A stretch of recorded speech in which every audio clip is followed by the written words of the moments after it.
Allez, ok, aujourd'hui, la vidéo que je voulais pas faire, que j'ai reculé le plus possible parce que le sujet est pas forcément très facile à traiter, hein. On va parler de chaussures de moto. Et on va commencer par la pire paire de chaussures de moto que j'ai jamais portée. Un peu plus précisément, la pire paire de chaussures que j'ai portée à moto. Ce sont pas des chaussures de moto. C'est une paire de Vans Slip-On Checkers à cause du damier et c'est donc les chaussures que j'avais en Californie. Pourquoi j'avais ces chaussures? Pour un souci de place dans la valise.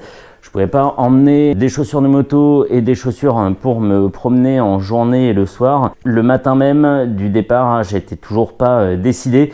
Et j'ai fini par craquer et prendre seulement les baskets, ce qui est un très mauvais choix. On ne se sent absolument pas en sécurité et je le déconseille. Ça protège pas des éléments, ça protège évidemment pas en cas de chute. On sent le sélecteur sur le dessus de la chaussure, en plus de l'abîmer. On voit la petite trace noire ici, là, c'est vraiment pas cool pour mes pauvres Vans. Mais c'était comme ça et j'ai vraiment pas pu faire autrement, donc ça à éviter. Hop là, salut! La paire suivante, c'est la paire que j'ai portée assez longtemps avant de trouver la troisième qu'on va voir. C'est une paire de Subirac Milano. C'est un modèle qu'on trouve encore, hein. Il y a eu le Milano 2 et le Milano 3. Et ce qu'on remarque tout de suite ici, grâce au reflet, c'est ce très bon renfort sur la malléole. Une chaussure qui protège assez haut, hein, sur la jambe. On est vraiment bien au-dessus de la cheville pour la protection. Donc ça, c'est très bien. On se sent très enveloppé du pied. C'est ouf, hein, comme je présente bien les chaussures quand même, hein. Un vrai vendeur de chez Eram. C'est ouf. Donc, on continue. L'avantage de cette chaussure, c'est qu'en plus d'être plutôt classe, hein, moi c'est ce que je porte les rares fois où je vais au bureau à moto ou en scoot, elle est complètement étanche, hein. On le voit ici, la languette est cousue à la chaussure, donc ça fait pas rentrer ni le vent, ni la pluie, ni la neige, tout ce que tu veux, ça ne rentrera pas. Il y a des petits lacets tout fins assez jolis, et en plus, on n'a pas à les défaire justement ces lacets, puisque on rentre dans la chaussure en dézippant tout le derrière de la chaussure, toute la tige, et ensuite on zip, on boutonne et on est parti.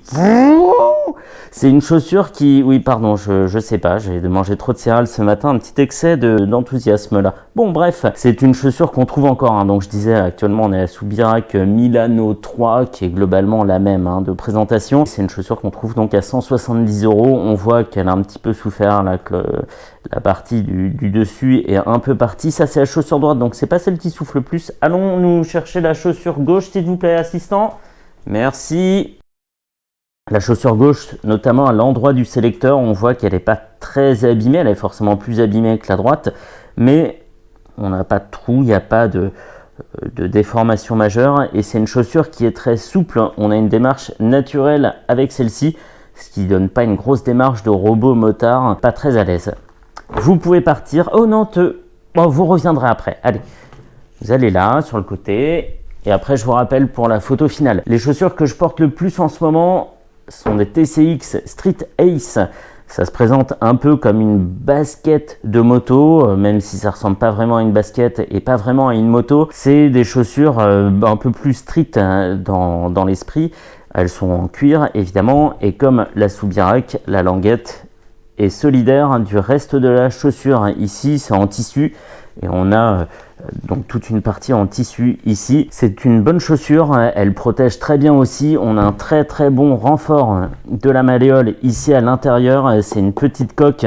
Est-ce qu'on l'entend? Micro? Oui, on l'entend. C'est une coque en plastique, hein. Je peux pas la tordre. Elle est en plastique ou en métal plastifié, je sais pas, ou en plastique métallisé, mais elle est très très costaud. Donc très bonne protection. On se sent très bien dans ces chaussures. C'est un peu comme un chausson, mais avec la souplesse en moins à celle-ci, contrairement à la Milano, elle donne un peu une démarche raide. Et donc quand on se voit marcher avec, on a un peu cette dégaine un petit peu raide, comme si on avait deux jambes de bois, une sorte de pirate à deux jambes de bois. Bref, je m'égare, je digresse. C'est une chaussure qui est un petit peu moins chère. On la trouve toujours aux environs de 90 €. C'est une très bonne chaussure. Par contre, elle a un défaut, un seul défaut, vraiment.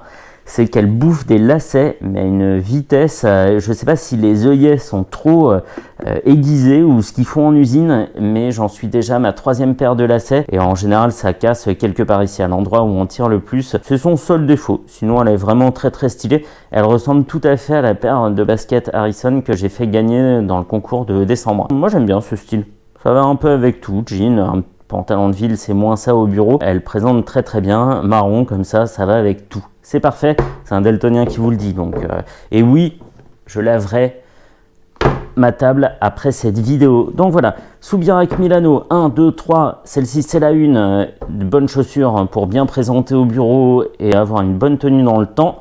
Et les TCX Street Ace, comme son nom l'indique, pour être l'as de la rue. Voilà, c'était la dernière vidéo d'équipement, puisque j'en ai plus. Enfin, il y a d'autres équipements, hein. Il y a mes bottes de piste, ma combi de piste, mes gants de piste, tout l'équipement de piste, mais je vais pas le détailler parce que je suis pas assez pointu sur le domaine pour donner mon retour là-dessus. Voilà, c'était la dernière vidéo. On peut le dire, jusqu'à ce que j'achète le prochain équipement et que j'en parle à nouveau. Voilà, j'ai fait une playlist équipement où on retrouve toutes les vidéos, il y en a une dizaine, où on peut se renseigner sur le Kevlar, sur le Dennis Pro Armor, sur les gants Revit Volcano par exemple. C'est en dessous dans la description. Voilà. Allez chaussures, on s'en va. Oui. Mais non, attends, mais c'est pas des chevaux, c'est n'importe quoi. N'importe quoi. Allez, je vais laver la table.